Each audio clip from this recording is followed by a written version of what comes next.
In 1901, sponge divers exploring a Roman-era shipwreck off the coast of a small Greek island pulled up a lump of corroded bronze.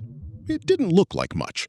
Cracked, green with oxidation, fused into an unrecognizable mass.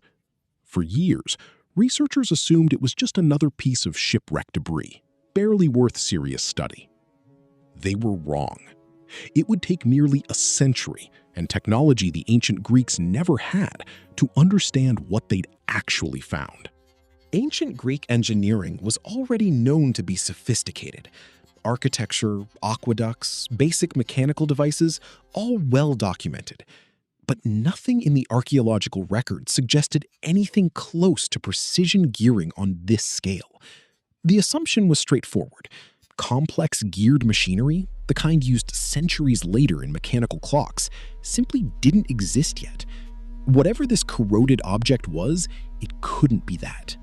Early researchers who examined the fragments in the following decades noticed gear teeth, but the object remained mostly a curiosity, poorly understood and difficult to study without damaging its fragile, corroded structure.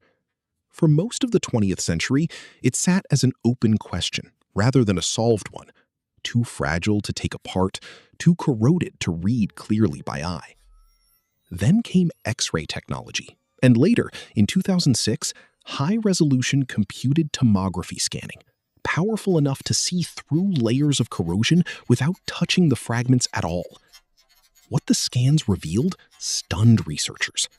Inside the bronze fragments was an intricate system of at least 30 interlocking gears, precisely cut, meshing together with a level of mechanical sophistication nobody expected from this era.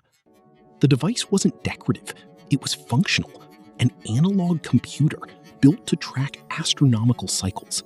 Further analysis showed the mechanism could model the position of the sun and moon, track lunar phases, and even predict eclipses years in advance, all through the careful ratios of its interlocking gears.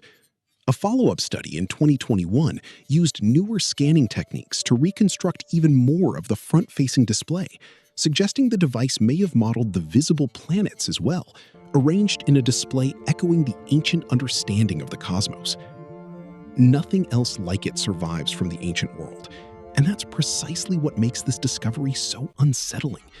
Comparable mechanical complexity doesn't reappear in the historical record for roughly 1,000 years, not until medieval European clockmaking began approaching anything like this level of gear-based precision. Either this device was a singular achievement, an isolated flash of brilliance that left no direct lineage, or evidence of a broader tradition of ancient mechanical engineering that simply didn't survive the intervening centuries. Significant gaps remain. Large portions of the mechanism were never recovered from the wreck, and researchers still debate the exact function of some components based on incomplete evidence. Reconstructions are educated, careful, and grounded in what does survive, but they remain reconstructions, built around a real object that still guards some of its secrets.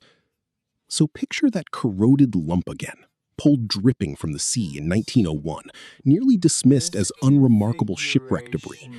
It sat in that assumption for decades, waiting for scanning technology sophisticated enough to finally see what ancient hands had actually built.